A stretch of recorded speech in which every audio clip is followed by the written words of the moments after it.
Price lord. ಯೇಸು ಕ್ರಿಸ್ತನ ಹೆಸರಿನಲ್ಲಿ ಜಯದ ವಾಕ್ಯ ಈ ಕಾರ್ಯಕ್ರಮಕ್ಕೆ ನಿಮ್ಮನ್ನು ನಾನು ಸ್ವಾಗತಿಸ್ತಾ ಇದ್ದೇನೆ. ಬನ್ನಿ, ಇವತ್ತಿನ ದಿನವು ಕರ್ತನಿಂದ ನೇಮಿಸಲ್ಪಟ್ಟಿದೆ. ಇದನ್ನು ನಾವು ಆನಂದ ಪಡೋಣ, ಸಂತೋಷ ಪಡೋಣ. ಸಂತೋಷ ಆನಂದದೊಡನೆ ನಾವು ತಂದೆಯ ದೇವರನ್ನು ಆರಾಧಿಸುವ. ಓಕೆ, ನಿಮ್ಮ ಕಷ್ಟ, ಸಂಕಟ, ದುಃಖ, ನೋವು, ಚಿಂತೆ, ಬಾಧೆ ಅಥವಾ ಯಾವುದೊಂದು ಪರಿಸ್ಥಿತಿಯಲ್ಲಿ ನೀವು ಹಾದು ಹೋಗ್ತಾ ಇದ್ದೀರಿ, ಭಯಪಡಬೇಡ್ರಿ. ಕರ್ತನು ನಿಮ್ಮ ಜೊತೆಯಲ್ಲಿ ಇದ್ದು ನಿಮ್ಮನ್ನು ಸಂತೈಸ್ತಾನೆ, ನಿಮ್ಮನ್ನು ಆಧರಿಸ್ತಾನೆ. ಬನ್ನಿ, ನಾವು ಒಟ್ಟಾಗಿ ತಂದೆಯ ದೇವರನ್ನು ಆರಾಧಿಸುವ. ಮತ್ತೆ ನಾವು ದೇವರ ವಾಕ್ಯವನ್ನು ಧ್ಯಾನ ಮಾಡುವ.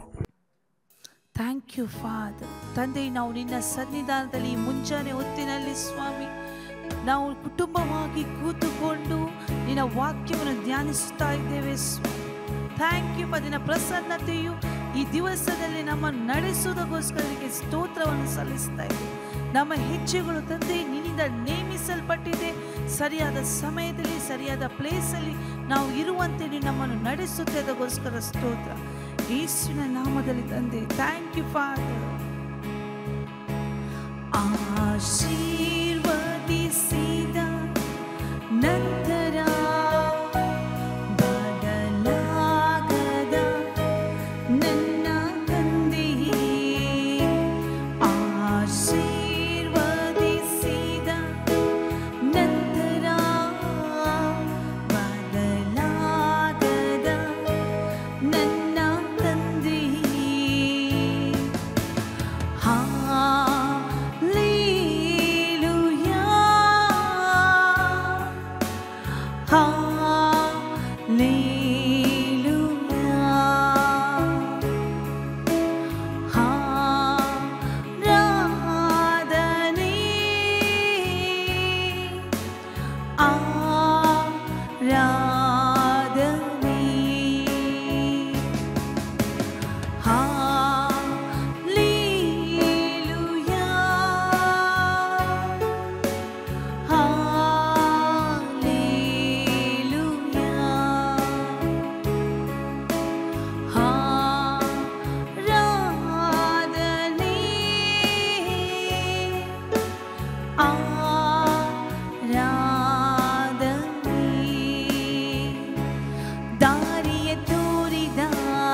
ಮಾಡಿದ ಮಾತನ್ನು ಪೂರೈಸಿದ ನನ್ನ ತಂದೆ, ಕರುಣೆಯ ತೋರಿದ ದಯೆಯನ್ನು ತೋರಿದ ಪ್ರಭುತ್ವ ಇರುವ ನನ್ನ ತಂದೆ, ದಾರಿಯ ತೋರಿದ ಅದ್ಭುತ ಮಾಡಿದ ಮಾತನ್ನು ಪೂರೈಸಿದ ನನ್ನ ತಂದೆ, ಕರುಣೆಯ ತೋರಿದ ದಯೆಯನ್ನು ತೋರಿದ ಪ್ರಭುತ್ವ ಇರುವ ನನ್ನ ತಂದೆ,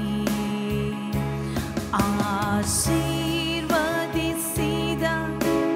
ನಂತರ ಬದಲಾಗದ ನನ್ನ ತಂದೆ, ಆಶೀರ್ವದಿಸಿದ ನಂತರ ಬದಲಾಗದ ನನ್ನ ತಂದೆ,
ಓಕೆ, ಇವತ್ತು ನಾವು ಧ್ಯಾನಕ್ಕೆ ತೆಗೆದುಕೊಂಡಂತಹ ದೇವರ ವಾಕ್ಯದ ಭಾಗ ಪೇತ್ರನು ಬರೆದ, ಅಪೋಸ್ತಲ್ ಪೇತ್ರನು ಬರೆದ ಮೊದಲನೇ ಪತ್ರಿಕೆ 2ನೇ ಅಧ್ಯಾಯ 18ನೇ ವಚನ.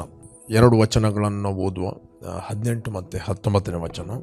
ಸೇವಕರೇ, ನಿಮ್ಮ ಯಜಮಾನರಿಗೆ ಪೂರ್ಣ ಭಯದಿಂದ ಅಧೀನರಾಗಿರಿ. ಒಳ್ಳೆಯವರು, ಸಾತ್ವಿಕರು ಆಗಿರುವವರಿಗೆ ಮಾತ್ರವಲ್ಲದೆ ವಕ್ರ ಬುದ್ಧಿಯುಳ್ಳವರಿಗೂ ವಿಧೇಯರಾಗಿರಿ. ಒಬ್ಬನು ಅನ್ಯಾಯವಾಗಿ ಬಾಧೆ ಪಡುವನಾಗಿದ್ದು ದೇವರು ನೋಡುತ್ತಾನೆಂದು ಅರಿತು ಆ ಕಷ್ಟವನ್ನು ಸಹಿಸಿಕೊಂಡರೆ ಅದು ಶ್ಲಾಘ್ಯವಾದುದು ಅಂತ ಬೈಬಲ್ ಹೇಳ್ತದೆ. 20ನೇ ವಚನ. ತಪ್ಪು ಮಾಡಿ ಗುದ್ದು ತಿನ್ನುವುದರಲ್ಲಿ ನೀವು ತಾಳ್ಮೆಯಿಂದ ಇದ್ದರೆ ಅದರಿಂದ ಏನು ಕೀರ್ತಿ, ಆದರೆ ಒಳ್ಳೆಯದನ್ನು ಮಾಡಿ ಬಾಧೆ ಪಡುವುದರಲ್ಲಿ ನೀವು ತಾಳ್ಮೆಯಿಂದ ಇದ್ದರೆ ಅದು ದೇವರ ಮುಂದೆ ಶ್ಲಾಘ್ಯವಾದುದು. Praise God. ಇಲ್ಲಿ ದೇವರ ವಾಕ್ಯ ಹೇಳುತ್ತದೆ, ಸೇವಕರು ನಿಮ್ಮ ಯಜಮಾನರಿಗೆ ಪೂರ್ಣ ಭಯದಿಂದ ಅಧೀನರಾಗಿರಿ. ಈ ಅಧೀನತೆ ಎಂಬುವಂಥದ್ದು ವೆರಿ ವೆರಿ ಇಂಪಾರ್ಟೆಂಟ್. ಅಧೀನ ಆಗುವುದಂತ ಹೇಳಿದರೆ ಆ ಯಜಮಾನರ ಮಾತನ್ನು ಕೇಳುವಂಥ. ನೀವೆಲ್ಲಿ ಕೆಲಸಕ್ಕೆ ಹೋಗ್ತೀರಿ ಅಥವಾ ಎಲ್ಲಿ ನೀವು ಸೇವೆ ಮಾಡ್ತೀರಿ ಅಥವಾ ಎಲ್ಲಿ ಸೇವೆ ಮಾಡ್ತೀರಿ, ಕೆಲಸ ಮಾಡ್ತೀರಿ, ಬಿಸ್ನೆಸ್ ಮಾಡ್ತೀರಿ, ನಿಮಗಿಂತ ಮೇಲೆ ಒಂದು ಅಥಾರಿಟಿ ಇರ್ತದೆ. ಆ ಅಥಾರಿಟಿಗೆ ನೀವು ಗೌರವಿಸುವಂಥದ್ದು, ಹಾನರ್ ಮಾಡುವಂಥದ್ದು. This a spiritual protocol. Okay, spiritual ಅದು ಇಫೆಕ್ಟ್ ಮಾಡುತ್ತದೆ. ಇಲ್ಲಿ ಬೈಬಲ್ ಹೇಳ್ತದೆ, ನಿಮ್ಮ ಸೇವಕರು ನಿಮ್ಮ ಯಜಮಾನರಿಗೆ ಪೂರ್ಣ ಭಯದಿಂದ ಅಧೀನರಾಗಿರಿ ಅಂತ ಹೇಳಿದಾತನು ಬೇರೆ ಯಾರಲ್ಲ, ನಮ್ಮ ದೇವರು. ಇಲ್ಲಿ ಪೇತ್ರನು ಪವಿತ್ರಾತ್ಮನ ಪ್ರೇರೇಪಣೆಯಿಂದ ಆತನು ಇಲ್ಲಿ ಬರೆಯುತ್ತಾನೆ. ನಿಮ್ಮ ಯಜಮಾನರಿಗೆ ನೀವು ಅಧೀನರಾಗುವುದಂತ ಹೇಳಿದರೆ ನೀವು ದೇವರಿಗೆ ಅಧೀನರಾಗು. ಯಾಕಂದರೆ ನೀವು ದೇವರ ಮಾತನ್ನು ಕೇಳ್ತೀರಿ. That is our faith. ಯಾಕಂದರೆ ಮನುಷ್ಯರಿಗೆ ಉದ್ಧಾರವು ಮೂಢನ ಮತ್ತು ಪಡುವಣದಿಂದ ಬರುವಂಥದ್ದಲ್ಲ. ಉದ್ಧಾರವು ಯಾವ ಮನುಷ್ಯನಿಂದ ಬರುವಂಥದ್ದಲ್ಲ. ಉದ್ಧಾರ ದೇವರಿಂದ ಬರುವಂಥದ್ದು. ನಿಮ್ಮನ್ನು ಪ್ರಮೋಟ್ ಮಾಡುವಾತನು, ನೀವೇನು ಬಿತ್ತುತ್ತೀರಿ ಅದನ್ನು ಕೊಯ್ಯುವಂತೆ ಮಾಡುವಾತನು ನಮ್ಮ ದೇವರು. Praise God. ನೀವು ಎಲ್ಲಿ ನಿಮ್ಮ ಯಜಮಾನರಿಗೆ ನೀವು ಅಧೀನರಾಗ್ತೀರಿ, ಅವರ ಮಾತನ್ನು ಕೇಳ್ತೀರಿ, ಅದು ದೇವರ ಮಾತನ್ನು ನೀವು ಕೇಳಿದಾಗ ನೀವು ದೇವರನ್ನು ಹಾನರ್ ಮಾಡುತ್ತೀರಿ. ಅಪೊಸ್ತಲ ಪೌಲನು ಹೇಳುತ್ತಾನೆ, ದೇವರ ಭಯವು ನಮಗೆ ಇರುವುದರಿಂದ ನಾವು ಮನುಷ್ಯರನ್ನು ಒಡಂಬಡಿಸ್ತೇವೆ. ನಾವು ಯಥಾರ್ಥರೆಂದು ದೇವರಿಗೆ ಗೊತ್ತುಂಟು, ನಿಮ್ಮ ಮನಸ್ಸಿಗೆ ಗೊತ್ತಾಗಿದೆ ಎಂದು ನಂಬುತ್ತೇವೆ. ಓಕೆ ಪ್ರೇರೆ, ಬೈಬಲ್ ಹೇಳ್ತದೆ, ಒಳ್ಳೆಯವರು ಸಾತ್ವಿಕರು ಆಗಿರುವವರಿಗೆ ಮಾತ್ರವಲ್ಲದೆ ವಕ್ರ ಬುದ್ಧಿಯುಳ್ಳವರಿಗೂ ವಿಧೇಯರಾಗಿರಿ. ಒಬ್ಬ ಒಳ್ಳೆಯ ಬಾಸ್ ಇದ್ದರೆ ಅವನ ಅಧೀನ ಆಗಲಿಕ್ಕೆ ಒಬ್ಬನಿಗೆ ಕಷ್ಟ ಆಗುವುದಿಲ್ಲ. ಒಳ್ಳೆಯ ಬಾಸ್ ಇದ್ದರೆ ಅವನಿಗೆ ನಂಬಿಗಸ್ತನಾಗಿ ನಡೀಲಿಕ್ಕೆ ಏನು ಕಷ್ಟ ಆಗುವುದಿಲ್ಲ. ಒಳ್ಳೆಯ ವ್ಯಕ್ತಿ ಇದ್ದರೆ ಅವನಿಗೆ ಹಾನರ್ ಮಾಡಲಿಕ್ಕೆ ಏನು ಕಷ್ಟ ಆಗುವುದಿಲ್ಲ. ಇಲ್ಲಿ ಬೈಬಲ್ ಹೇಳ್ತದೆ, ವಕ್ರ ಬುದ್ಧಿ ಉಳ್ಳವರಿಗೂ ಅಧೀನರಾಗಿರಿ. ವಕ್ರ ಬುದ್ಧಿ, ಈಗ ಒಂದು ಮಾತಾಡಿದ ಮೇಲೆ ಇನ್ನೊಂದು ಮಾತಾಡ್ತಾನೆ. ವಕ್ರ ಬುದ್ಧಿ ಉಳ್ಳವರಿದ್ದಾರೆ ಕೆಲವರು. ಅದಕ್ಕೆ ನೀವು ಅಧೀನ ಆಗಬೇಕಾದ್ರೆ ನಿಮಗೆ ನಂಬಿಕೆ ಬೇಕು. Praise God. ನಿಮಗೆ ದೇವರ ಮೇಲೆ ಭರವಸವಿರಬೇಕು. ನಿಮಗೆ ದೇವರ ಮೇಲೆ ಭರವಸವಿದ್ದಾಗ ಮಾತ್ರ ನೀವು ಇಂಥವರಿಗೆ ಅಧೀನ ಆಗಲಿಕ್ಕೆ ಆಗ್ತದೆ. ಇಲ್ಲದ್ರೆ ಇಂಥವರಿಗೆ ಅಧೀನ ಆಗಲಿಕ್ಕೆ ಅಷ್ಟೊಂದು ಈಸಿ ಅಲ್ಲ. Life is not natural, life is our spiritual. ದೇವರು ಕಾಣದ ಲೋಕದಲ್ಲಿದ್ದಾನೆ. ಆತನು 24/7 ನಿಮ್ಮನ್ನು ನೋಡ್ತಾನೆ. ನೀವು ತಾಳ್ಮೆಯಿಂದ ಇರುವಂಥದ್ದು, ನೀವು ದೇವರ ನಾಮದ ನಿಮಿತ್ತವಾಗಿ ಸಹಿಸಿಕೊಳ್ಳುವಂಥದ್ದು ದೇವರು ನೋಡಿ ಆತನು ಮರೀಲಿಕ್ಕೆ ಅನ್ಯಾಯಸ್ಥನಲ್ಲ. ಆತ ನಿಮಗೆ ರಿವಾರ್ಡ್ ಕೊಟ್ಟೇ ಕೊಡ್ತಾನೆ. ಕೆಲವೊಮ್ಮೆ ನೀವು ಅನಿಸ್ಬೋದು, ಇದು ನನಗೆ ವೇಸ್ಟ್ ಅಂತ, ನಾನು ಟೈಮ್ ವೇಸ್ಟ್ ಮಾಡ್ತಾ ಇದ್ದೇನೆ, ಈ ವ್ಯಕ್ತಿ ಅಂಡಲ್ಲಿ ನಾನು ಟಾರ್ಚರ್ ಅನುಭವಿಸ್ತಾ ಇದ್ದೇನೆ ಅಂತ. ಓಕೆ, ಒಂದು ವೇಳೆ ಎಲ್ಲಿ ನೀವು ಕೆಲಸ ಮಾಡ್ತಾ ಇದ್ದೀರಿ ಅಲ್ಲಿ ನಿಮಗೆ ಕೆಲಸ ಮಾಡಲಿಕ್ಕೆ ಮನಸ್ಸಿಲ್ಲ, ನೀವು ಪ್ರಾರ್ಥನೆ ಮಾಡಿರಿ, ದೇವರು ನಿಮಗೆ ಬೇರೆ ಕೈಡಿಗೆ ಬೆಟರ್ ಕೆಲಸ ಕೊಡ್ತಾನೆ, ಗೈಡ್ ಮಾಡ್ತಾನೆ. ಬಟ್ ಎಲ್ಲಿ ನೀವು ಕೆಲಸ ಮಾಡ್ತಾ ಇದ್ದೀರಿ ಆ ವಕ್ರ ಬುದ್ಧಿಯುಳ್ಳ ಆ ಬಾಸ್ಗೆ ಇರುವ ತನಕ ವಿಧೇಯರಾಗಿದ್ದು ಸರಿಯಾಗಿ ಕೆಲಸ ಮಾಡಿರಿ. 2 ಸಂಗತಿಗಳು ಮಾಡ್ಬೋದು. ಒಂದು, ಆ ಬಾಸಿಗೋಸ್ಕರ ಪ್ರಾರ್ಥನೆ ಮಾಡಿರಿ. ಆತನಿಂದ ನಿಮಗೆ ಶುಭ ಉಂಟಾಗುವುದಂತ ಯಾವಾಗಲೂ ಡಿಕ್ಲೇರ್ ಮಾಡಿರಿ. ಏನು ನೋಡ್ತಾ ಇದ್ದೀರಿ, ಏನು ವರ್ತಿಸ್ತಾ ಇದ್ದಾನೆ ಅದನ್ನು ಯಾವತ್ತೂ ನೀವು ಆತನ ಬಗ್ಗೆ ಮಾತಾಡಬೇಡ್ರಿ. ನೀವೇನು ಮಾತಾಡುತ್ತೀರಿ ಅದು ನಿಮ್ಮ ಮುಂದೆ ನಿಲ್ಲುತ್ತದೆ. ನೀವೇನು ಮಾತಾಡುತ್ತೀರಿ ಅದು ನಿಮ್ಮ ಮುಂದೆ ನಿಲ್ತದೆ. ಓಕೆ, ನಿಮ್ಮ ಮುಂದೆ it will stand before you. ಏನು ನೀವು ಮಾತಾಡುತ್ತೀರಿ, ಓಕೆ, ನನಗೆ ಆ ವ್ಯಕ್ತಿಯಿಂದ ನಿಮಗೆ ಶುಭ ಉಂಟಾಗುವುದು ಅಂತ ದಿನ ಇಲ್ಲ ಅಂತ ಹೇಳಿದರೆ ನೀವು ಪ್ರಾರ್ಥನೆ ಮಾಡಿರಿ, ದೇವರೇ ನನಗೆ ಬೆಟರ್ ಕೆಲಸ ಕೊಡು ಅಂತ ದೇವರು ನಿಮಗೆ ಗೈಡ್ ಮಾಡುತ್ತಾನೆ. ಬೇರೆ ಕಡೆಗೆ ಹೋಗಿ, ಬೇರೆ ಕಡೆಗೆ ಹೋದ ಕೂಡಲೇ ಅಲ್ಲಿ ಕೂಡ ನೀವು ಪ್ರಾರ್ಥನೆ ಮಾಡಿರಿ. We need favour. ಅದಕ್ಕೆ ಬೈಬಲ್ ಇದೆ, ಪ್ರೀತಿ ಸತ್ಯತೆಗಳು ನಿನ್ನನ್ನು ಬಿಡದಿರಲಿ, ಅವುಗಳ ಹೃದಯದ ಹಲಗೆಯಲ್ಲಿ ಬರೆ, ಆಗ ನೀನು ದೇವರ ಮತ್ತು ಮನುಷ್ಯರ ದಯೆಯನ್ನು ಸಮ್ಮತಿಯನ್ನು ಪಡೆದವನಾಗುತ್ತಿ ಅಂತ ಹೇಳಿದೆ. ಇಸ್ರಾಯೇಲ್ ಜನರು ಐಗುಪ್ತ ದೇಶದಲ್ಲಿ ಸುಮಾರು 400 ವರ್ಷ ಸೇವೆ ಮಾಡಿದರು. 400 ವರ್ಷ ಅವರು ಬಿಟ್ಟೆ ಮಾಡಿದರು. 400 ವರ್ಷ ಅವರಿಗೆ ಭಯಪಟ್ಟರು. 400 ವರ್ಷ ಅವರಿಗೆ ಸಂಬಳ ಕೊಡಲಿಲ್ಲ. 400 ವರ್ಷ ಅವರಿಂದ ಹಿಂಸೆಯನ್ನು ಅನುಭವಿಸಿದರು. ದಿನೇ ದಿನೇ ಅವರ ಕಷ್ಟ ಹೆಚ್ಚಾಯಿತು. ಅವರು ರಾತ್ರಿ ಹಗಲು ದೇವರಿಗೆ ಮೊರೆ ಇಟ್ಟರು. ರಾತ್ರಿ ಹಗಲು ಅವರು ಕೂಗಿದರು, ಕಣ್ಣೀರು ಸುರಿಸಿದರು. ಅವರ ಹೆಂಡತಿ ಮಕ್ಕಳು ಹುಟ್ಟು ಗುಲಾಮರಾಗಿ ಅಲ್ಲಿದ್ದರು. ಅವರ ಬಾಧೆಯನ್ನು ದೇವರು ನೋಡಿದ. ಒಂದಿನ ಮೋಶೆ ಕುರಿಗಳನ್ನು ಕಾಯುತ್ತಿರುವಾಗ ಆ ಪೊದೆಯ ಗ್ರಂಥದಲ್ಲಿ ನಾವು ನೋಡ್ತೇವೆ, ದೇವರು ಮೋಶೆಗೆ ವಿಸಿಟ್ ಮಾಡಿ ಹೇಳ್ತಾನೆ, ಐಗುಪ್ತ ದೇಶದಲ್ಲಿ ನನ್ನ ಜನರ ಮೊರೆಯನ್ನು ನಾನು ಕೇಳಿದ್ದೇನೆ, ನನ್ನ ಜನರ ಕೂಗನ್ನು ನಾನು ಕೇಳಿದ್ದೇನೆ, ನನ್ನ ಜನರ ಪ್ರಾರ್ಥನೆಯನ್ನು ನಾನು ಕೇಳಿದ್ದೇನೆ. ಅವರ ಪ್ರಾರ್ಥನೆಗೆ ಉತ್ತರವಾಗಿ ನಾನು ನಿನ್ನನ್ನು ಕಳಿಸ್ತೇನೆ.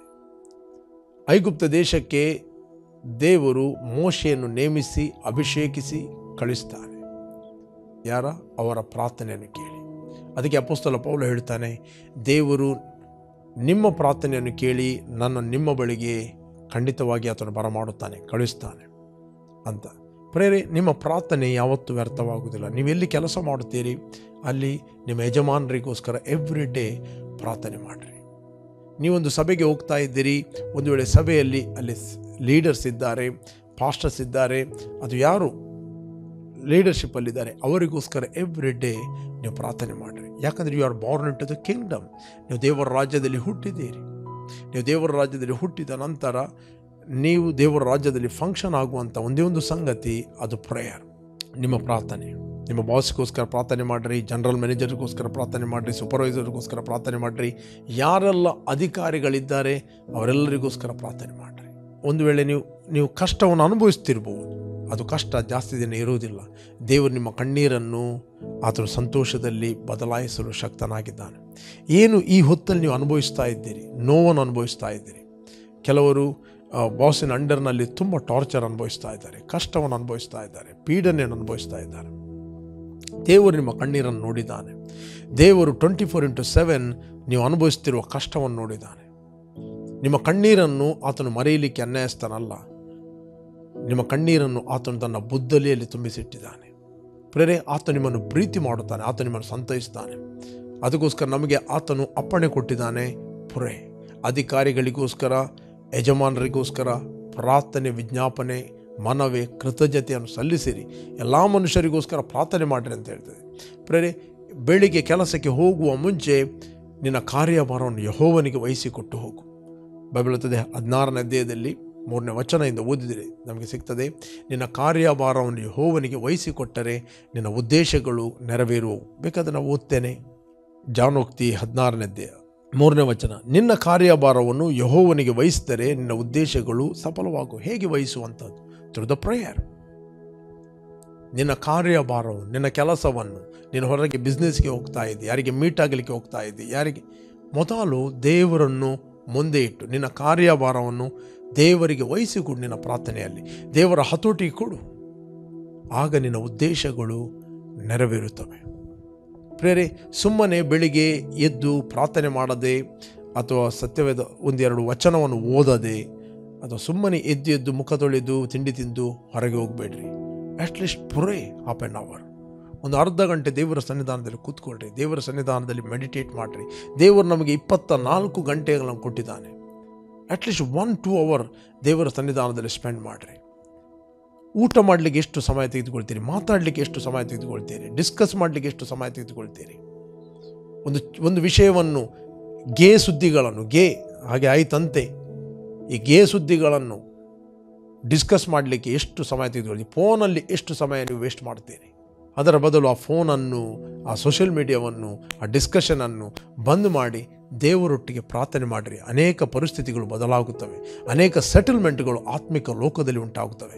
ನಿಮ್ಮ ಕೆಲಸದ ವಿಷಯದ ಸೆಟಲ್ಮೆಂಟ್ ಆಗ್ತದೆ. ಇಡೀ ದಿನ ಕಂಪನಿಯಲ್ಲಿ ಕೂತ್ಕೊಂಡು ನಿಮ್ಮ ಬಾಸಿನ ಬಗ್ಗೆ ಮಾತಾಡಬೇಡ್ರಿ, ಡಿಸ್ಕಷನ್ ಮಾಡಬೇಡ್ರಿ. ಇಡೀ ಇಸ್ರೇಲ್ ಜನರು ಹೋಲ್ ಡೇ 40 days ನಾವು ನೋಡ್ತೇವೆ, 40 ದಿನ ಆ ಗೋಲಿಯತನ ಬಗ್ಗೆ ಚರ್ಚೆ ಮಾಡಿದರು, ಗೋಲಿಯತನ ಬಗ್ಗೆ ಮಾತಾಡಿದರು, ಡಿಸ್ಕಷನ್ ಮಾಡಿದರು. ಆದರೆ ಒಬ್ಬ ವ್ಯಕ್ತಿ ಮಾತ್ರ ಗೋಲಿಯತನ ಬಗ್ಗೆ ಮಾತಾಡಲಿಲ್ಲ, ಆತನು ಡೇವಿಡ್.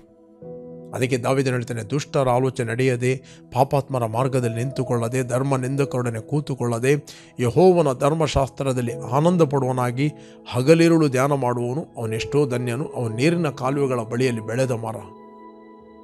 ಅವನು ಒಂದು ಶಬ್ದ ಕೂಡ ಆತನ ವಿಷಯದಲ್ಲಿ ಡಿಸ್ಕಸ್ ಮಾಡಲಿಲ್ಲ, ಚರ್ಚೆ ಮಾಡಲಿಲ್ಲ. ಅವನು ನೇರವಾಗಿ ತನ್ನ ದೇವರ ಬಗ್ಗೆ ಮಾತಾಡಿದ, ದೇವರ ವಾಕ್ಯವನ್ನು ಮಾತಾಡಿದ. ಗೋಲಿಯತನಿಗೆ ಅವನೇನು ಮಾತಾಡಿದ, ಅವನ ಮಾತು ಅವನ ಮುಂದೆ ನಿಂತಿತ್ತು. ಅವನೇನು ಮಾತಾಡಿದ, ಅವನನ್ನು ಆ ಸ್ಥಾನಕ್ಕೆ ಕೊಂಡೊಯ್ಯಿತು. ಅವನೇನು ಮಾತಾಡಿದ, ಆ ಸ್ಥಳದಲ್ಲಿ ಅವನನ್ನು ನಿಲ್ಲಿಸಿತು. ಅದನ್ನು ಆತನು ಮಾಡುವಂತೆ ಮಾಡಿತ್ತು. ಯಾಕಂದರೆ ನಮ್ಮ ಮಾತುಗಳು ನಮ್ಮನ್ನು ಆಳುತ್ತವೆ. ನಮ್ಮ ಮಾತುಗಳು ಪರಿಸ್ಥಿತಿಗಳನ್ನು ಎಬ್ಬಿಸ್ತವೆ, ಪರಿಸ್ಥಿತಿಗಳನ್ನು ಶಮನಪಡಿಸ್ತವೆ. ಅದರಿಂದ ನೀವು ಮಾತಾಡುವಾಗ ಬಹಳ ಜಾಗ್ರತೆಯಿಂದ ಮಾತಾಡ್ರಿ. ನೀವು ಎಲ್ಲಿ ಕೆಲಸಕ್ಕೆ ಹೋಗ್ತಾ ಇದ್ದೀರಿ, ಇಡೀ ದಿನ ನಕಾರಾತ್ಮಕ ವಿಷಯಗಳನ್ನು ಬಾಸಿನ ವಿಷಯವಾಗಿ ಮಾತಾಡಬೇಡ್ರಿ. ನೀವು ಸ್ಕೂಲಿಗೆ ಹೋಗ್ತೀರಿ, ಇಡೀ ದಿನ ಟೀಚರ್ಗಳ ಬಗ್ಗೆ, ಪ್ರಿನ್ಸಿಪಾಲ್ಗಳ ಬಗ್ಗೆ ನಕಾರಾತ್ಮಕ ಮಾತಾಡಬೇಡ್ರಿ ಇಡೀ ದಿನ. But pray for them. ವಾಕ್ಯ ಹಿಡಿದುಕೊಂಡು ಪ್ರಾರ್ಥನೆ ಮಾಡಿರಿ. ನಿನ್ನ ಕಾರ್ಯಭಾರವನ್ನು ಯೆಹೋವನಿಗೆ ವಹಿಸಿಕೊಟ್ಟರೆ ದೇವರು ನಿನ್ನ ಉದ್ದೇಶಗಳನ್ನು ನೆರವೇರಿಸ್ತಾನೆ. ಅದಕ್ಕೋಸ್ಕರ ಬೈಬಲ್ ಹೇಳ್ತದೆ, ನಿಮ್ಮ ಯಜಮಾನರಿಗೆ ಅಧೀನರಾಗಿರಿ, ಭಯಪಡುವವರಾಗಿ ಅಧೀನರಾಗಿರಿ. ಒಳ್ಳೆಯವರು ಸಾತ್ವಿಕರು ಆಗಿರೋರಿಗೆ ಮಾತ್ರ ಅಧೀನರಾಗದೆ, ವಕ್ರ ಬುದ್ಧಿಯುಳ್ಳವರಿಗೋಸ್ಕರ ಕೂಡ ಅಧೀನರಾಗಿರಿ. ಇವತ್ತು ಅನೇಕ ಪ್ರಶ್ನೆಗಳು ಬರುತ್ತವೆ. ವಕ್ರ ಬುದ್ಧಿಯುಳ್ಳವರಿಗೆ ಹೇಗೆಪ್ಪ ಅಧೀನ ಆಗುವುದಂತ? ಅಧೀನ ಆಗಲಿಕ್ಕೆ ಆಗ್ತದೆ ವೆನ್ ಯು ಪ್ರೇ. ಬೈಯುವರಿಗೋಸ್ಕರ ಪ್ರಾರ್ಥನೆ ಮಾಡಿರಿ ಅಂತ ಸತ್ಯವೇದ ಹೇಳ್ತದೆ, ರೈಟ್? ಒಬ್ಬ ವ್ಯಕ್ತಿಯ ಹೃದಯದಲ್ಲಿ ದೇವರು ದಯೆ ಹುಟ್ಟಿಸಿದರೆ ಕಠಿಣ ವ್ಯಕ್ತಿ ಕೂಡ ನಿನಗೆ ಸಾಫ್ಟ್ ಆಗುತ್ತಾನೆ. ಕಠಿಣ ವ್ಯಕ್ತಿ ಕೂಡ ನಿನಗೆ ಆತನು ಸಾಫ್ಟ್ ಆಗುತ್ತಾನೆ. ನಾವು ನೋಡ್ತೇವೆ ಕಠಿಣ ವ್ಯಕ್ತಿ. ಇಸ್ರೇಲ್ ಜನರ ಐಗುಪ್ತ ದೇಶದಲ್ಲಿ ನಾವು ನೋಡ್ತೇವೆ ದೇವರು ದಯೆಯನ್ನು ಹುಟ್ಟಿಸಿದ. ದೇವರು ಮೋಶೆಗೆ ಹೇಳಿದ, ನಾನು ಐಗುಪ್ತರ ಹೃದಯದಲ್ಲಿ ಇಸ್ರಾಯೇಲ್ ಜನರಿಗೋಸ್ಕರ ದಯೆ ಹುಟ್ಟಿಸ್ತೇನೆ, ಅವರು ಕೇಳಿದ್ದನ್ನು ನಿಮಗೆ ಕೊಡ್ತಾರೆ. ಓಕೆ, ಕೇಳಿದ್ದನ್ನು ಕೊಡ್ತಾರೆ. ಮತ್ತು ಅವರಿಗೆ 400 ವರ್ಷದ ಅನುಭವ ಕೂಡ ಇತ್ತು. 400 ವರ್ಷ ಅವರಿಗೆ ಸ್ಯಾಲರಿ ಕೊಡಲಿಲ್ಲ, ಅವರು ಟಾರ್ಚರ್ ಅನುಭವಿಸ್ತಾರೆ. ಬಟ್ ದೇವರು ಐಗುಪ್ತರ ಹೃದಯದಲ್ಲಿ ಇಸ್ರಾಯೇಲರಿಗೋಸ್ಕರ ದಯೆಯನ್ನು ಹುಟ್ಟಿಸಿದ. ಅದೇ ರೀತಿ ನೀವು ಎಲ್ಲಿ ಕೆಲಸ ಮಾಡುತ್ತೀರಿ, ಯಾವ ಕ್ಷೇತ್ರದಲ್ಲಿ ನೀವಿದ್ದೀರಿ, ದೇವರು ನಿಮಗೋಸ್ಕರ ಅವರ ಹೃದಯದಲ್ಲಿ ದಯೆಯನ್ನು ಹುಟ್ಟಿಸಲು ಶಕ್ತನಾಗಿದ್ದಾನೆ. ಓಕೆ, ಇನ್ನೊಂದು ಕಡೆ ಹೇಳ್ತದೆ, ತಪ್ಪು ಮಾಡಿ ಗುದ್ದುವುದು ಎನ್ನುವುದಕ್ಕಿಂತ ತಪ್ಪು ಮಾಡದೆ ತಿನ್ನುವುದು ದೇವರ ಮುಂದೆ ಶ್ಲಾಘ್ಯವಾಗಿದೆ ಅಂತ ಬೈಬಲ್ ಹೇಳ್ತದೆ. ತಪ್ಪು ಮಾಡಿದಾಗ, ಮಿಸ್ಟೇಕ್ ಮಾಡಿದಾಗ ಯಾರು ಗುದ್ದು ತಿಂತಾರೆ. ಓಕೆ, ಅದು ಅನ್ಯಾಯ. ಬಟ್ ತಪ್ಪು ಮಾಡದೆ ಗುದ್ದು ತಿನ್ನುವುದು, ತಪ್ಪು ಮಾಡದೆ ನೀವು ಸುಳ್ಳನ್ನು ಅನುಭವಿಸ್ತಾ ಇದ್ದೀರಿ, ತಪ್ಪು ಮಾಡದೆ ನೀವು ಅಪಪ್ರಚಾರವನ್ನು ಅನುಭವಿಸ್ತಾ ಇದ್ದೀರಿ, ಸ್ಟಿಲ್ ಯು ಆರ್ ರಿಜಾಯ್ಸಿಂಗ್, ಅದು ದೇವರ ಮುಂದೆ ಶ್ಲಾಘ್ಯವಾದದ್ದು. ಓಕೆ, ಗಾಡ್ ಈಸ್ ವಾಚಿಂಗ್, ದೇವರು ನೋಡುತ್ತಾನೆ. ಓಕೆ, ಪುನಃ ಈ ವಚನವನ್ನು ನಾನು ಓದಲಿಕ್ಕೆ ಇಷ್ಟಪಡುತ್ತೇನೆ. ಪೇತ್ರ 2ನೇ ಅಧ್ಯಾಯ. ಸೇವಕ ನಿಮ್ಮ ಯಜಮಾನರಿಗೆ ಪೂರ್ಣ ಭಯದಿಂದ ಅಧೀನರಾಗಿ, ಒಳ್ಳೆಯವರು ಸಾತ್ವಿಕರು ಆಗಿರುವವರಿಗೆ ಮಾತ್ರವಲ್ಲದೆ ವಕ್ರ ಬುದ್ಧಿ ಉಳ್ಳವರಿಗೆ ವಿಧೇಯರಾಗಿರು. ಒಬ್ಬನು ಅನ್ಯಾಯವಾಗಿ ಬಾಧೆ ಪಡುವನಾಗಿ ದೇವರು ನೋಡುತ್ತಾನೆಂದು, ಅನ್ಯಾಯವಾಗಿ ಬಾಧೆ ಪಡುವನಾಗಿ ದೇವರು ನೋಡುತ್ತಾನೆಂದು. ಓಕೆ, ಒಂದು ಅರಿತು ಇಂಪಾರ್ಟೆಂಟ್. ನಾವು ಏನೇ ಕೆಲಸ ಮಾಡುವಾಗ ದೇವರು ನೋಡುತ್ತಾನೆ ಅಂತ ಅರಿಬೇಕು. ನೀನು ತಪ್ಪು ಮಾಡದೆ ಅಪಪ್ರಚಾರ, ನೀವು ತಪ್ಪು ಮಾಡದೆ ನಿಂದೆ, ತಪ್ಪು ಮಾಡದೆ ಸುಳ್ಳು ನೀವು ಅನುಭವಿಸ್ತಾ ಇದ್ದಾರೆ ಅಂತ ಹೇಳಿದರೆ ತಾಳ್ಮೆಯಿಂದ ಇರು, ರಿಲ್ಯಾಕ್ಸ್. ನಿನಗೆ ಅರಿವಿರಬೇಕು, ಗಾಡ್ ಈಸ್ ವಾಚಿಂಗ್, ದೇವರು ನೋಡ್ತಾ ಇದ್ದಾನೆ. ಪ್ರಿಯರೇ, ಯಾರು ನಿಮ್ಮನ್ನು ಹೊಗಳಿದರೂ ಕೂಡ ನೀವು ಒಂದು ಸ್ಟೆಪ್ ಮೇಲೆ ಹೋಗಲಿಕ್ಕೆ ಆಗುವುದಿಲ್ಲ. ಯಾರು ನಿಮ್ಮನ್ನು ತೆಗಳಿದರೂ ಕೂಡ ನೀವು ಕೆಳಗೆ ಬರಲಿಕ್ಕೆ ಆಗುವುದಿಲ್ಲ. ಯಾರ ಹೊಗಳಿಕೆ, ಯಾರ ಇಮೋಷನಲ್ ಮಾತುಗಳು ನಿಮ್ಮನ್ನು ಪ್ರಮೋಟ್ ಮಾಡುವುದಿಲ್ಲ. ನಿಮ್ಮನ್ನು ಪ್ರಮೋಟ್ ಮಾಡುವಂಥದ್ದು ದೇವರ ವಾಕ್ಯ. ದೇವರು ನೋಡುತ್ತಾನೆ. ದೇವರು ನನ್ನ ಉದ್ಧಾರಕನು. ದೇವರು ನನಗೆ ಪ್ರಮೋಷನ್ ಕೊಡುವ ಆತನು. ದೇವರು ನನ್ನ ಮೇಲಕ್ಕೆತ್ತುವ ಆತನು. ದೇವರು ನನ್ನ ಗೌರವಕ್ಕೆ ಆಧಾರನು. ದೇವರು ನನ್ನ ತಲೆಯನ್ನು ಎತ್ತುವ ಆತನು. ದೇವರು ನನ್ನ ಮಾರ್ಗಗಳು ಸರಾಗ ಮಾಡುವವನು. ದೇವರು ನನ್ನ ಹೆಜ್ಜೆಗಳನ್ನು ನೇಮಿಸಿದ್ದಾನೆ. ದೇವರು ನನ್ನಲ್ಲಿ ಉಲ್ಲಾಸಿಸಿದ್ದಾನೆ, ಸಂತೋಷಪಟ್ಟಿದ್ದಾನೆ. ಆತನು ನೋಡ್ತಾ ಇದ್ದಾನೆ. ಭೂಲೋಕದೆಲ್ಲ ತನ್ನ ದೃಷ್ಟಿಯನ್ನು ಪ್ರಸರಿಸಿ ಯಥಾರ್ಥ ಹೃದಯವುಳ್ಳವರಿಗೋಸ್ಕರ ತನ್ನ ಪ್ರತಾಪವನ್ನು ತೋರಿಸಲು ಆತನು ಎಚ್ಚರವಾಗಿದ್ದಾನೆ. ಯಾವಾಗ ನೀನು ಆತನ ಮೇಲೆ ಭರವಸೆ ಇಡುತ್ತಿ, ನಿನ್ನ ದುಃಖ ಹೋಗಿ ಆನಂದ ಉಂಟಾಗುತ್ತದೆ. ನಿನ್ನ ಅವಮಾನ ಹೋಗಿ ದೇವರು ನಿನಗೆ 2ರಷ್ಟು ಮಾನವನ್ನು ಕೊಡುತ್ತಾನೆ. ಬೂದಿಗೆ ಬದಲಾಗಿ ಸೌಂದರ್ಯವನ್ನು, ದುಃಖಕ್ಕೆ ಬದಲಾಗಿ ಆನಂದ ತೈಲವನ್ನು ನಿನಗೆ ಕೊಡ್ತಾನೆ. ಎಲ್ಲಿ ದುಃಖ ಇದೆ, ಎಲ್ಲಿ ಕಣ್ಣೀರಿದೆ, ನಿನಗೆ ಆತನು ಆನಂದ ತೈಲವನ್ನು ಕೊಡ್ತಾನೆ. ನಿನ್ನ ಜೀವಿತವನ್ನು ಸಂತೋಷದಲ್ಲಿ ಆತನು ಬದಲಾಯಿಸಲು ಶಕ್ತನಾಗಿದ್ದಾನೆ. ಯಾವಾಗಲೂ ನಮಗೆ ಗ್ರಹಿಕೆ ಇರಬೇಕು. ಯಾರು ನಮಗೆ ಅನ್ಯಾಯ ಮಾಡುತ್ತಾರೆ, ಯಾರು ನಮಗೆ ಮೋಸ ಮಾಡುತ್ತಾರೆ, ಗಾಡ್ ಈಸ್ ವಾಚಿಂಗ್. ಒಂದು ಕಂಪನಿಯಲ್ಲಿ ಅನ್ಯಾಯವಾಗಿ ನೀನು ಅನುಭವಿಸ್ತಾ ಇದ್ದಿ, ಏನಾದರೂ ಒಂದು ನೆನಪಿಟ್ಟುಕೊಳ್ಬೇಕು, ದೇವರು ನೋಡುತ್ತಾನೆ. ಓಕೆ, ತಾಳ್ಮೆಯಿಂದ ಇದ್ದರೆ ಅದು ದೇವರ ಮುಂದೆ ಸಾಕ್ಷಿ. ಇದಕ್ಕಾಗಿಯೇ ನೀವು ಕರೆಯಲ್ಪಟ್ಟಿರಿ. 21ನೇ ವಚನ ಹೇಳ್ತದೆ, ಇದಕ್ಕಾಗಿಯೇ ನೀವು ಕರೆಯಲ್ಪಟ್ಟಿರಿ. ಕ್ರಿಸ್ತನು ಸಹ ನಿಮಗೋಸ್ಕರ ಬಾಧೆಯನ್ನು ಅನುಭವಿಸಿ ನೀವು ತನ್ನ ಹೆಜ್ಜೆ ಜಾಡಿನಲ್ಲಿ ನಡೆಯಬೇಕೆಂದು ಮಾದರಿಯನ್ನು ತೋರಿಸುವುದನು.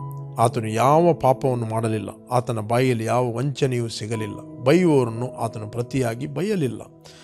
ಆತನು ಬಾಧೆಯನ್ನು ಅನುಭವಿಸಿದಾಗ ಯಾರನ್ನು ಬೆದರಿಸದೆ ನ್ಯಾಯವಾಗಿ ತೀರ್ಪು ಮಾಡುವ ಆತನಿಗೆ ತನ್ನ ಕಾರ್ಯವನ್ನು ಒಪ್ಪಿಸಿದನು. ನ್ಯಾಯವಾಗಿ ತೀರ್ಪು ಮಾಡುವ ಆತನಿಗೆ ತನ್ನ ಕಾರ್ಯವನ್ನು ಒಪ್ಪಿಸ್ತನು ಅಂತ ಬೈಬಲ್ ಹೇಳ್ತದೆ.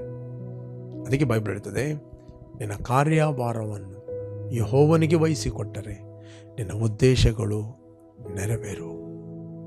ಪ್ರಿಯ ಸಹೋದರ ಸಹೋದರಿ, ಯಾವ ಪರಿಸ್ಥಿತಿಯಲ್ಲಿ ನೀನು ಇದ್ದಿ, ಈ ಹೊತ್ತಿನಲ್ಲಿ ಯಾವ ಪರಿಸ್ಥಿತಿಯಲ್ಲಿದ್ದಿ, ನಿನ್ನ ಕಾರ್ಯಭಾರವನ್ನು ದೇವರಿಗೆ ವಹಿಸಿಕೊಡು.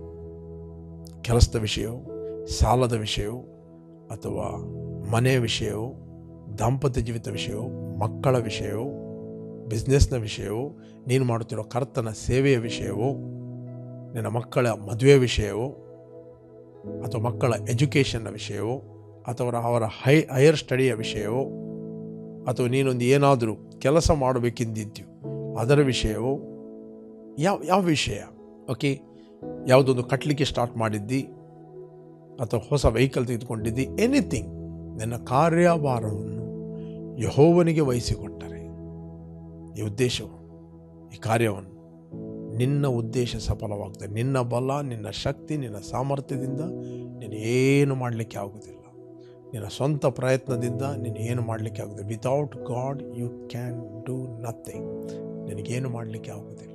ಅದಕ್ಕೆ ಡೇವಿಡ್ ಹೇಳ್ತಾನೆ, ನಾನು ಯೆಹೋವನನ್ನು ಯಾವಾಗೂ ನನ್ನ ಮುಂದೆ ಇಟ್ಟಿದ್ದೇನೆ, ಆತನು ನನ್ನ ಬಲಗಡೆಯಲ್ಲಿ ಇರುವುದರಿಂದ ನಾನು ಕದಲುವುದೇ ಇಲ್ಲ. ಆತನಿಗೆ ಆಲೋಚನೆಗಳನ್ನು ಹೇಳಿಕೊಡ್ತಾನೆ. Season thought, season word, right ಆದ ಸಮಯದಲ್ಲಿ ರೈಟ್ ಆದ ವರ್ಡ್ಗಳು, ಕಾಲೋಚಿತವಾದ ಮಾತುಗಳು ಆತನು ನಿಮಗೆ ಒದಗಿಸಿಕೊಡ್ತಾನೆ. ನನಗೆ ಗೊತ್ತಿಲ್ಲ ನೀವು ಯಾರು ಬಾಧೆಯಲ್ಲಿ ಇದ್ದೀರಂತ, ಬಟ್ ನಿಮ್ಮ ಏನೇ ಪರಿಸ್ಥಿತಿ ಇರ್ಬೋದು, ನಿಮ್ಮ ಈ ಪರಿಸ್ಥಿತಿಯನ್ನು ದೇವರಿಗೆ ವಹಿಸಿಕೊಟ್ಟು ಶಾಂತವಾಗಿರಿ. ಆತನು ನಿಮ್ಮ ಎಲ್ಲ ಮಾರ್ಗಗಳನ್ನು ಆತನು ಸರಾಗ ಮಾಡುತ್ತಾನೆ. ಪ್ರೇರೆ, ಯಾರನ್ನು ವೀಕ್ಷಿಸ್ತಾ ಇದ್ದೀರಿ, ಇಷ್ಟರವರೆಗೆ ನೀವು ಯೇಸುವನ್ನು ರಕ್ಷಕನು ಒಡೆಯನೆಂದು ನೀವು ಅಂಗೀಕಾರ ಮಾಡದಿದ್ದರೆ ಇದು ನಿಮ್ಮ ಸಮಯ. ನಿಮ್ಮ ಹೃದಯದಲ್ಲಿ ಯೇಸುವನ್ನು ಕರೆಯಿರಿ. He loves you so much. ನಿತ್ಯ ಜೀವ ಎಂಬುವಂಥದ್ದು ವೆರಿ ವೆರಿ ಇಂಪಾರ್ಟೆಂಟ್. ಆತನು ನನಗೋಸ್ಕರ ನಿನಗೋಸ್ಕರ ಕಲ್ವಾರಿ ಕ್ರೂಜಿಯಲ್ಲಿ ಸತ್ತು ನನ್ನ ಪಾಪ ಶಾಪಗಳನ್ನು ಹೊತ್ತುಕೊಂಡು ಹೋಗಿ ನಮಗೆ ನಿತ್ಯ ಜೀವವನ್ನು ಕೊಟ್ಟಿದ್ದಾನೆ. ಒಂದು ವೇಳೆ ನೀವು ಅಂಗೀಕಾರ ಮಾಡದಿದ್ದರೆ ನಿಮ್ಮ ಹೃದಯದಲ್ಲಿ ಆತನು ಕರೆಯಿರಿ. ಮತ್ತು ಯಾರು ನೀವು ವೀಕ್ಷಿಸ್ತಾ ಇದ್ದೀರಿ, ನೀವು ನಿಮ್ಮ ಯಜಮಾನರಿಗೆ ಕರ್ತ ನಿಮಿತ್ತವಾಗಿ ಅಧೀನರಾಗಿರಿ. ಅವರು ನೋಡಲಿ ನೋಡದೆ ಹೋಗಲಿ, ಕರ್ತ ನೋಡುತ್ತಾನೆಂದು ನೀವು ಒಂದು ವೇಳೆ ಅನ್ಯಾಯ ಅನುಭವಿಸಿದರು, ಆತ ನಿಮಗೆ ತಕ್ಕ ಕಾಲದಲ್ಲಿ ಪ್ರತಿಫಲವನ್ನು ಕೊಡುತ್ತಾನೆ. Thank you Lord, thank you father. ತಂದೆ, ನೀನು ಒಳ್ಳೆಯವನು, ನಿನ್ನ ಕೃಪೆ ಶಾಶ್ವತವಾದದ್ದು. ನಿನ್ನ ಒಬ್ಬನೇ ಮಗನನ್ನು ನನಗೋಸ್ಕರ ನೀನು ಕಳಿಸ್ತಿ. ಆತ ನನಗೋಸ್ಕರ ಸತ್ತು ರಕ್ತವನ್ನು ಸುರಿಸಿ ಹೂಣಲ್ಪಟ್ಟು 3ನೇ ದಿನ ಸತ್ತವರ ಒಳಗಿಂದ ಎದ್ದು ಬಂದನೆಂದು ನಾನು ನನ್ನ ಹೃದಯದಲ್ಲಿ ನಂಬುತ್ತೇನೆ, ಬಾಯಿಂದ ಅರಿಕೆ ಮಾಡುತ್ತೇನೆ, ಯೇಸುವೆ ನನ್ನ ಕರ್ತನೆಂದು. ನೀನು ವಾಗ್ದಾನ ಮಾಡಿದ ಪವಿತ್ರಾತ್ಮ ವರವನ್ನು ನಂಬಿಕೆಯ ಮೂಲಕ ನಾನು ಹೊಂದುತ್ತೇನೆ. ನಿನ್ನ ವಾಕ್ಯ ಹೇಳ್ತದೆ, ನಿಮ್ಮ ಯಜಮಾನರಿಗೆ ನೀವು ಅಧೀನರಾಗಿರಿ. ಒಳ್ಳೆಯವರು ಸಾತ್ವಿಕರಿಗೆ ಮಾತ್ರ ನೀವು ಅಧೀನರಾಗದೆ ವಕ್ರ ಬುದ್ಧಿ ಉಳ್ಳವರಿಗೂ ಅಧೀನರಾಗಿರಿ. ಇವತ್ತು ನಾವು ಈ ವಾಕ್ಯದ ಮೇಲೆ ನಾವು ಧ್ಯಾನ ಮಾಡಿದೆವು. ತಂದೆ, ಒಬ್ಬನು ಅನ್ಯಾಯವಾಗಿ ಬಾಧೆಯನ್ನು ಅನುಭವಿಸ್ತಾನೆಂದು ದೇವರು ನೋಡುತ್ತಾನೆಂದು ಅನುಭವಿಸಿದರೆ ಅದು ಶ್ಲಾಘ್ಯವಾದುದು ಅಂತ ವಾಕ್ಯ ಹೇಳ್ತದೆ. Thank you Lord. ನಿನ್ನ ಕಾರ್ಯಭಾರವನ್ನು ಯೆಹೋವನಿಗೆ ವಹಿಸಿಕೊಟ್ಟ ನಿನ್ನ ಉದ್ದೇಶಗಳು ನೆರವೇರು. ಇವರೆಲ್ಲ ಕಾರ್ಯಗಳು, ನಮ್ಮೆಲ್ಲ ಕಾರ್ಯವನ್ನು ನಿನ್ನ ಹತೋಟಿಗೆ ನಾವು ಕೊಡ್ತಾ ಇದ್ದೇವೆ. ಯು ಆರ್ ಅವ ರೆಫ್ಯೂಜ್. ನೀನೇ ನಮ್ಮ ಕೋಟೆ, ದುರ್ಗ, ಗುರಾಣಿ, ನಮ್ಮ ತಲೆಯನ್ನು ಎತ್ತುವಾತನು, ನಮ್ಮ ಗೌರವಕ್ಕೆ ಆಧಾರನ ತಂದೆ. Thank you. ನಮಗೆ ಆಲೋಚನೆಗಳನ್ನು ಹೇಳಿಕೊಡುವ ನೀನು. ನಿನ್ನನ್ನು ನಾವು ಘನಪಡಿಸ್ತೇವೆ, ನಿನ್ನ ಮಹಿಮೆ ಪಡಿಸ್ತೇವೆ ಯೇಸುವಿನ ನಾಮದಲ್ಲಿ ತಂದೆ. Amen, amen, amen. Praise God. Okay, ಯಾರು ನೀವು ಬರ್ತ್ಡೇ ಮತ್ತು ವೆಡ್ಡಿಂಗ್ ಆ್ಯನಿವರ್ಸರಿ ಸೆಲೆಬ್ರೇಟ್ ಮಾಡ್ತಾ ಇದ್ದೀವಿ, ನಿಮಗೋಸ್ಕರ ನಾವು ಪ್ರಾರ್ಥನೆ ಮಾಡ್ತೇವೆ. Blessed happy birthday and blessed happy wedding anniversary. ತಂದೆ, ಯಾರು ಬರ್ತ್ಡೇ ಮತ್ತು ವೆಡ್ಡಿಂಗ್ ಆ್ಯನಿವರ್ಸರಿಯನ್ನು ಸೆಲೆಬ್ರೇಟ್ ಮಾಡ್ತಾ ಇದ್ದರು, ಇವರು ಫ್ರೂಟ್ಫುಲ್ ಆಗಲಿ, ಬ್ಲೆಸ್ ಆಗಲಿ, ಕೆಡುಕನ್ನೆಲ್ಲ ಕೈಯಿಂದ ಇವರು ತಪ್ಪಿಸಿ ಕಾಪಾಡು. ಹೊಸ ವರ್ಷ, ಹೊಸ ದಿನವನ್ನು ಇವರಿಗೆ ಕೊಟ್ಟಿದ್ದೆ ಯೇಸು ನಾಮದಲ್ಲಿ ತಂದೆ. Amen, amen. ಓಕೆ, ಜಯದ ವಾಕ್ಯ ಕಾರ್ಯಕ್ರಮವನ್ನು ಪ್ರತಿದಿನ ಬೆಳಿಗ್ಗೆ ಬಿಗ್ ಜೆ ಟಿವಿಯಲ್ಲಿ 7 ಗಂಟೆಯಿಂದ 7:30 ವೀಕ್ಷಿಸಿರಿ. 7:30 8 ಗಂಟೆ ಇದೇ ಕಾರ್ಯಕ್ರಮ ರಿಪೀಟ್ ಆಗಿ ನಮ್ಮ ಯೂಟ್ಯೂಬ್ ಚಾನಲ್ ವೀಕ್ಷಿಸ್ಬೋದು. ನಮ್ಮ YouTube channel word of victory, pastor Roshan Lobo. ಸಂಜೆ ಫೇಸ್ಬುಕ್ ಮತ್ತು ಯೂಟ್ಯೂಬಲ್ಲಿ 7 ಗಂಟೆಯಿಂದ 8 ಗಂಟೆಗೆ ನಾನು ಸಂಜೆಯ ಪ್ರಾರ್ಥನೆಯಲ್ಲಿ ಮಾತಾಡ್ತಾ ಇದ್ದೇನೆ. ನನ್ನೊಟ್ಟಿಗೆ ಜಾಯ್ನ್ ಆಗಿರಿ. ವೆಬ್ಸೈಟ್ ಇದೆ wordofvictory.in ಅಂತ. ಅದರಲ್ಲಿ ಸ್ಪೀಕ್ ಲೈಫ್ ಅಂತ ನೀವು ಕ್ಲಿಕ್ ಮಾಡಿದರೆ 4 ಭಾಷೆಯಲ್ಲಿ ನಿಮಗೆ ಅರಿಕೆ ಸಿಗ್ತದೆ: English, Hindi, Kannada, Konkani. Okay, continue ಆಗಿ ಬಿಗ್ ಜೆ ಟಿವಿಯಲ್ಲಿ ಜಯದ ವಾಕ್ಯ ಈ ಕಾರ್ಯಕ್ರಮವನ್ನು ನೀವು ವೀಕ್ಷಿಸಿರಿ. You bless. ಆಮೆನ್.